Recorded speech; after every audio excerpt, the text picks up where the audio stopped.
adolescence, I had to stress that never being less than being excellent is the motto I follow. For throttle, I gotta be some sort of testament. If I strive to do it, be the best at it. So testing this is rather pointless.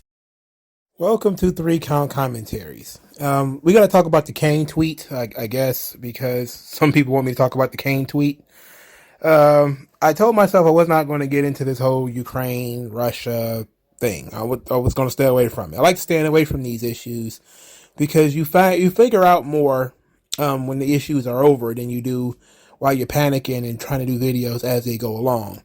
But because Kane decided to step in it, we decided we was going to have this conversation.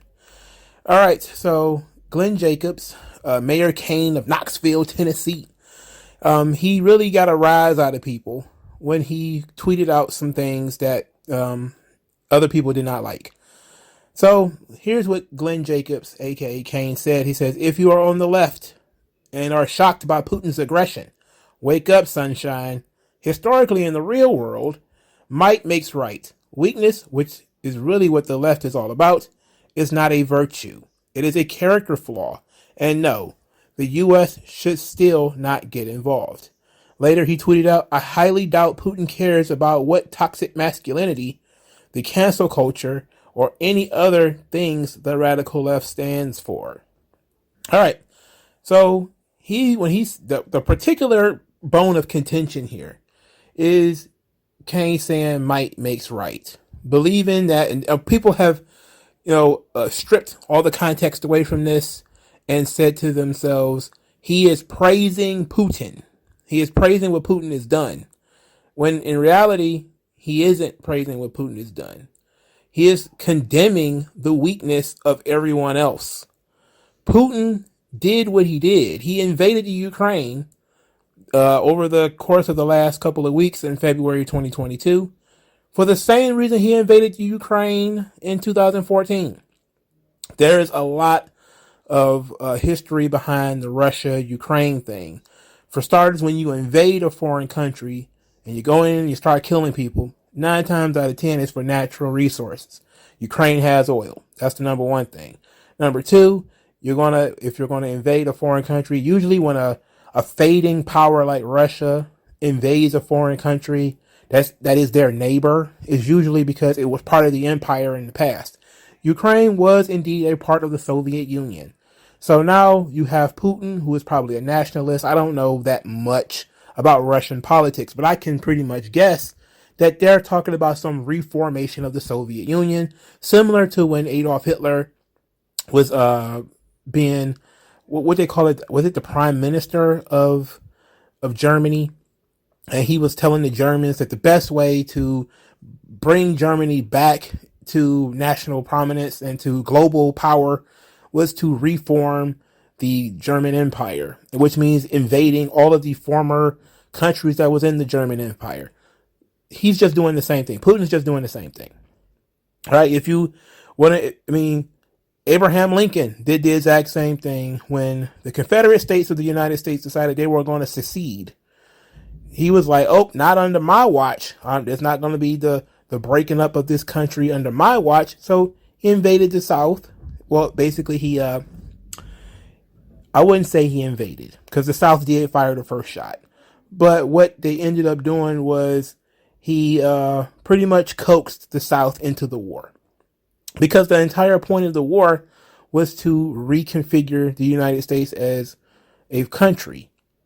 Russia, when they invaded Crimea in 2014, they claimed they had historical right to it. Well, whatever historical right they had into Crimea is in Ukraine, by the way. Whatever historical right they had to that, well, they had it to the rest of Ukraine too. So ultimately, that's what this is all about. Oil and reforming the Russian Empire or the Soviet Union. That's really the whole thing here. Now, when Glen Jacobs says might makes right, I don't necessarily agree with that because we're not looking at, whoever is stronger is always in the right. That is not always the case.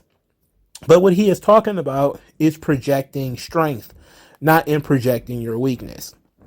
And this is particularly an issue when you are talking about radical leftists who hate the military, and they want to dismantle the military regime. Look, I am all about dismantling the military to a degree, but you can't dismantle the military while you have aggressive people in other places in the world. Europe has done a horrible job of maintaining their own militaries.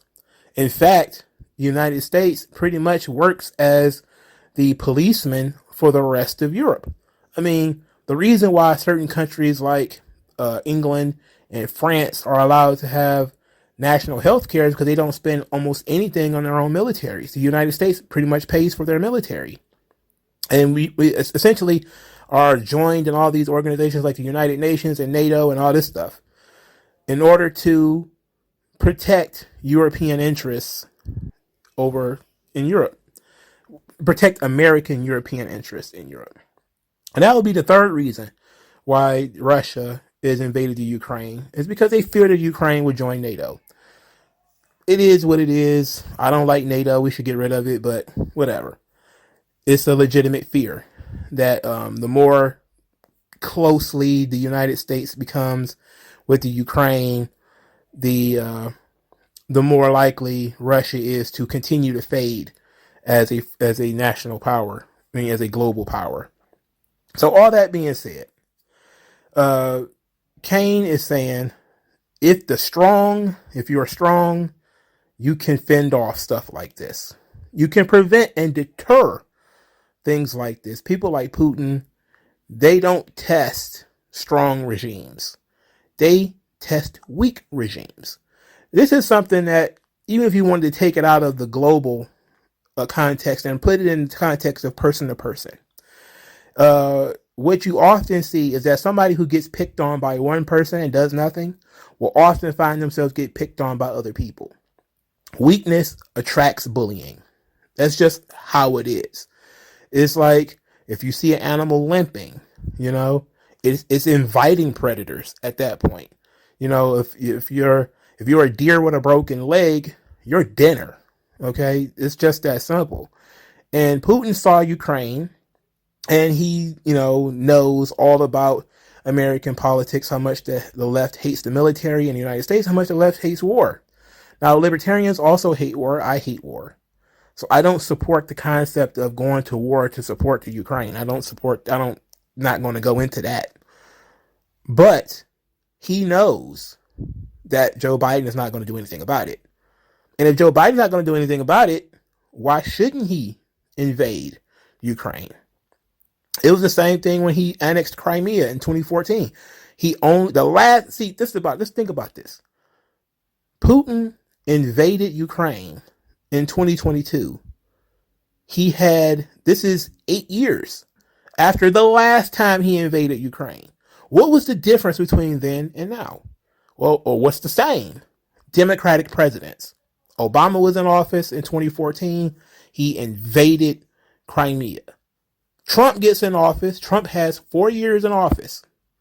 Trump 2016 to 2020. All right. So everybody says, "Oh, Trump, he's dirty." Both him and Biden, of course, have shady connections to the Ukraine. And so that kind of concept is not even worth talking about. For some reason, Joe Biden's son was raking in tons of money in the Ukraine when dude is a crackhead and, isn't worth, bus fare. But whatever. Ultimately, Putin knew that Joe Biden's not going to do anything. So that's why he felt comfortable invading Ukraine now.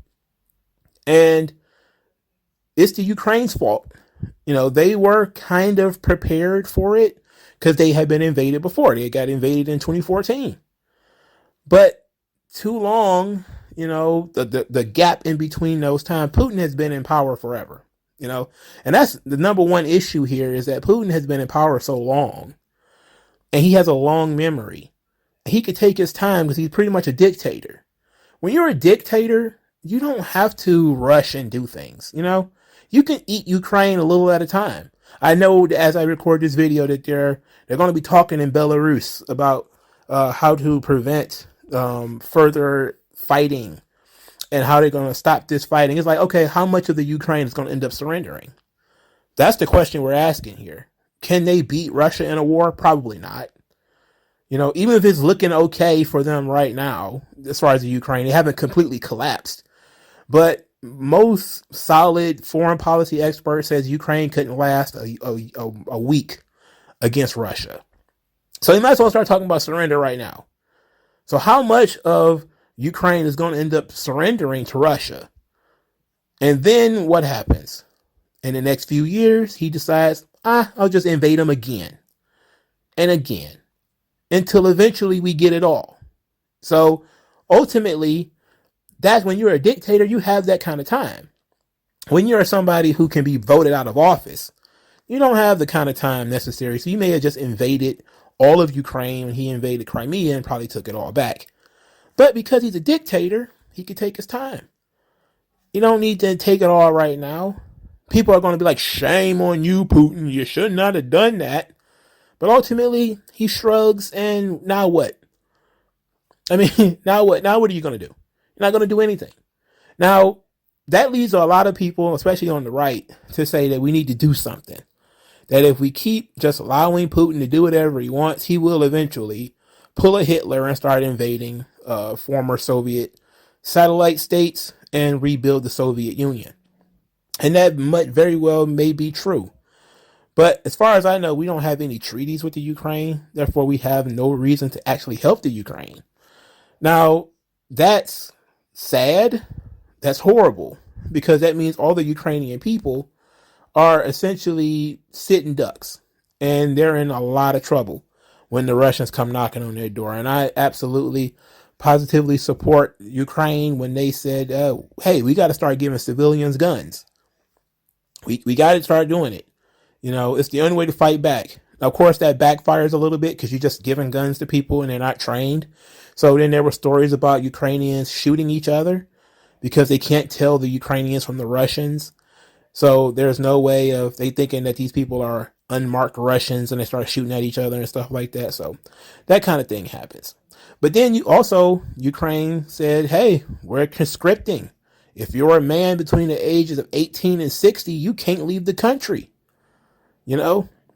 which also tests feminism, which is an interesting thing. I didn't hear any feminists say it's wrong for the Ukraine to force all the men to stay behind and fight while all the women get to get away. But there's a lot of other things going on over there too. But ultimately, what are you going to do? That's the thing. The only thing you can do is for America to go to war to defend the Ukraine. For no other reason than to stop Russia from growing. But the thing is, if you go to war with Russia, let's say you go to war with Russia, when does it end? Are you concerned that Russia's going to use nuclear weapons? Because to me, if you invade a foreign country, you can't end it with it being the same way as it was before. So Putin can't just wave the white flag and it's over. You're talking about a complete and total coup of Russia. Are you ready for that? Because when you say you want to go to war, you can't go to war and leave that motherfucker in power. It never works. It's the wrong idea. As a matter of fact, I don't know when the last time two countries went to war and left the leader intact. I think Hirohito was the last time. Like, we invaded Japan and left him still as the emperor of Japan, but he didn't have much power. I think we just kind of left him as a figurehead. But for the most part, when you invade a foreign country or that country loses the war, it's coup time, baby. We about to shake this bitch up. And then if we start getting puppet states, and then you start getting terrorist organizations, because there's going to be people within that organization or within that country who are going to not be a fan of the puppet government that you put in place, and you start the whole wheel all over again. This is what happened in Afghanistan. It happened in Iraq. Well, not Iraq and Iran. Whenever you invade a country, you take it over. You're gonna bring in people who are favorable to you, but that the people are going to hate. So is that what you want to do? You want to have another 30-year war in Russia all over the Ukraine? Now, this is what makes things very difficult to discuss this subject, because you are essentially looking at the Ukrainian people who are innocent and have done nothing to the Russians. And you're saying, basically, shrug, I got to turn my back to you. Because if we get involved, we're tangled up with Russia for the next 20 years. We're guaranteeing our grandchildren will be fighting Russians. It's Cold War bond shit all over again, you know? And that's the tough situation about this. But Putin is going to make you take a choice, make you make a choice. You either let him take Ukraine and you don't have the rest of your kids dedicated to war from now until forever, or you actually do go in there and then Russia retaliates. Maybe they use nukes, maybe they don't. Maybe you crush Russia in a month or 6 months or whatever, and you overthrow Putin and you replace him with somebody else. You destroy that government. Yay, yay, yay. We win. That is until pro-Putin people are still around in Russia and they get together and they got guns and they start shootouts. So your situation is going to be fucked either way. You know? Personally, I'm all for taking Putin out. I don't mind people, doing whatever they need to do to deal with Putin. He's a fucking headache and he's a dictator. I don't give a shit about him. But do I really want to tie up trillions of dollars in war from now till forever? Who knows when the fuck that shit will be over? Afghanistan was a 20-year thing. Iraq was a 20-year thing. Russia is far more developed than they are. So you're talking about something that's serious here. But we got off the subject. I don't agree that might makes right, and I don't think this is a pro-Putin post. What I think this is, as far as from Kane's perspective, is he is stating that in the world, if you are strong, you can deter things like this. You stop being invaded when you are strong. The left is indeed weak. They're weak on the borders, which is why we have so much illegal immigration. They're weak on policing, which is why we have so much crime. So that's how it is.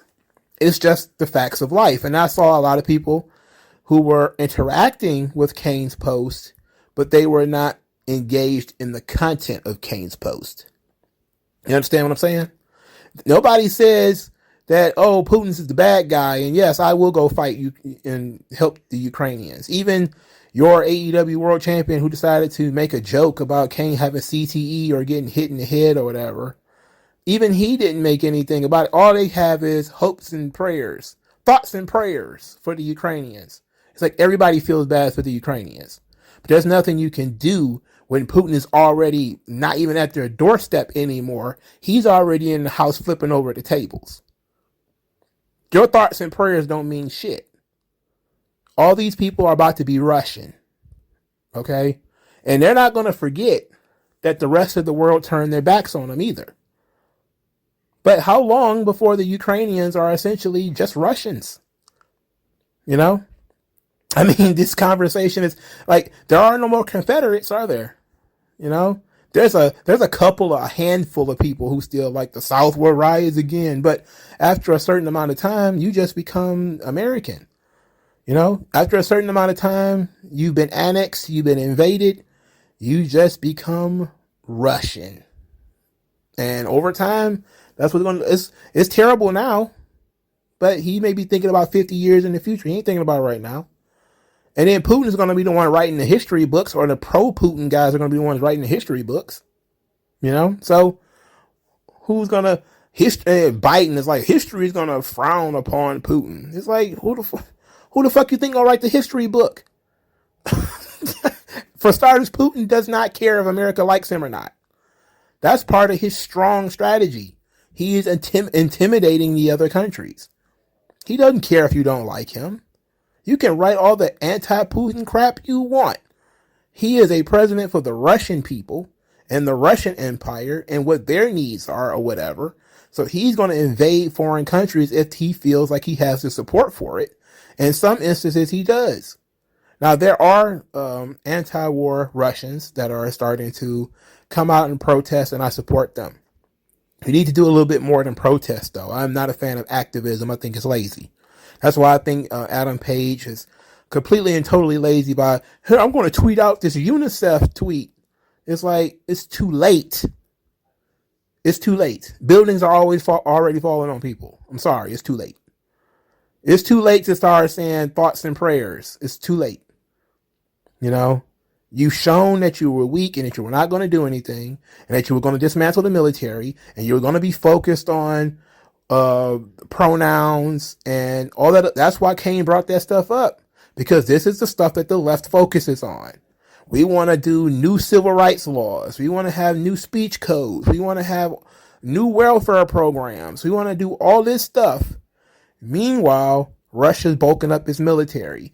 Russia is invading foreign countries for oil and expanding their property. And China, they're owning all of our debt.